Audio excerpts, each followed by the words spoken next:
जय श्री कृष्ण।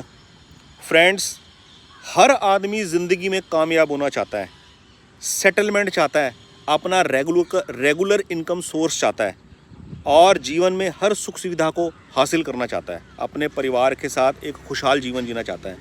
लेकिन बहुत से हम में से बहुत स्ट्रगल करते हैं, बाधाओं का सामना करते हैं, समझ नहीं आता जीवन की शुरुआत कहाँ से करें। काम कर कर कर थक गए, बदल बदल के थक गए, पर हमारे को कोई किनारा नहीं मिलता। कोई कोर्स करने की ज़रूरत नहीं है, कुछ करने की ज़रूरत नहीं है। शांत मन से एक बात दिमाग में अपने बिठा लीजिए, हमारे को जब क्लैरिटी नहीं होती ना, तो ये दो चीज़, इसकी दो वजहें मेन होती हैं। नंबर 1, हमारे प्रारब्ध में हमारा देव ऋण, ऋषि ऋण, पितृ ऋण पेंडिंग होता है, उसका बहुत बोझ होता है। इसलिए हमें एक साधारण सी फ़ायदेमंद बात भी हजम नहीं होती, हमें समझ नहीं आती। और दूसरा, हमारी जन्म कुंडली के अंदर कोई ना कोई प्लानिटरी पोजीशन ऐसी होती है जिन ग्रहों की हमें आवश्यकता होती है और वो वीक कंडीशन में होती है। उसका रेक्टिफिकेशन तो जन्म कुंडली विश्लेषण कर कर रेलेवेंट जेमस्टोन पहनकर किया जा सकता है।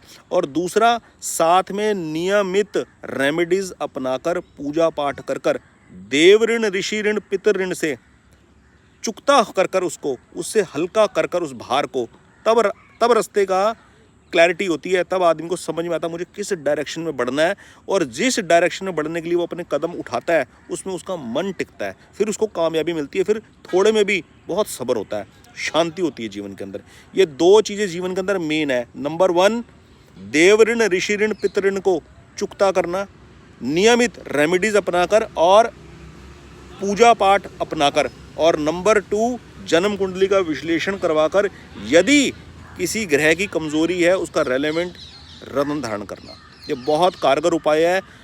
नाम की स्पेलिंग चेंज कर कर, कंपनी का नाम चेंज कर कर कोई परिवर्तन नहीं आता जीवन के अंदर। अगर आपको मेरी बात जचे तो इस चैनल को ज़रूर सब्सक्राइब कीजिएगा। एस्ट्रोलॉजी गाइड 1 मेरा उद्देश्य है।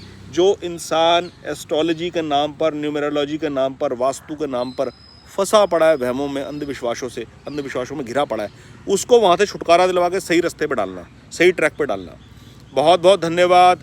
जय श्री कृष्ण।